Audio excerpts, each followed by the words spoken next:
ও যুবক ভাই ও মুসলমান ভাই, ভালো করে খেয়াল করবা।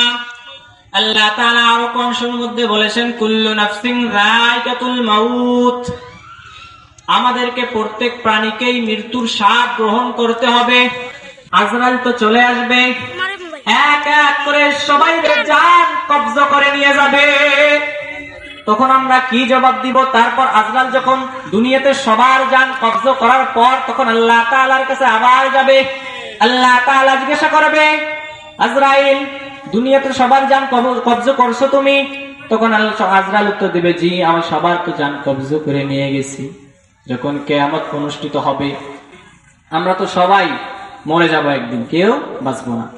তখন আজরাইল আলাইহিস সালামকে যখন আবার জিজ্ঞাসা করবে, আল্লাহ তাআলা বলবে, তুমি কি সবার জান কবজা করে নিয়ে এসেছো?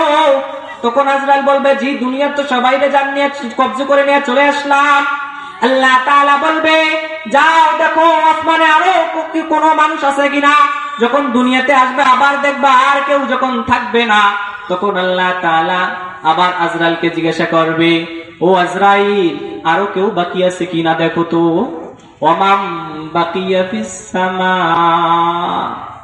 যখন আবার জিজ্ঞাসা করবে তখন আল্লাহ তাআলাকে বলবে, তখন আল্লাহ তাআলাকে আজরাইল বলবে, আর তো কেউ নাই, শুধু আর একজন আছে। কে সেটা? মিকাইল। তখন কবে, যাও যাও মিকাইলের জানটাও কবজা করে নিয়ে আসো। যখন মিকাইলের জানটা কবজা করে নিয়ে আসবে, তখন আজরাইলকে আবার জিজ্ঞাসা করবে, ও আজরাইল আর কে বাকি আছে? তখন আজরাইল থরথরে কাঁপতে কাঁপতে বলবে, আল্লাহ দুনিয়াতেও তো সবাই রে জান নিয়ে আসলাম, এখন তো আসমানে তো আর কেউ নাই, শুধু আপনি আমি। তখন আল্লাহ তাআলা বলবে, ও আজরাইল তুমি কিভাবে বলো আপনি আমি? তুমি শুধু একাই আছো, কেননা আমি তো বলেছি কুল্লু নাফসিন যায়কাতুল মাউত, প্রত্যেক প্রাণীর মৃত্যুর স্বাদ গ্রহণ করতে হবে।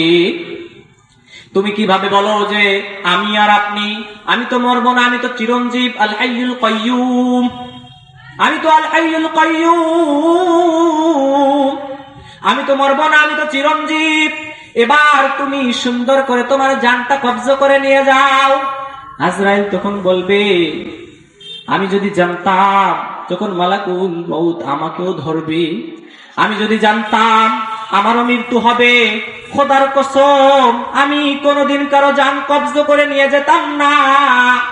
আল্লাহ তাআলা বলে, তোমার জানটা কবজা করে তুমি নিয়ে যাও। তোমার নিজে যাচ্ছে, খেয়াল করে নিজের জান নিজে যখন কবজা করে কিরকম কষ্ট লাগে।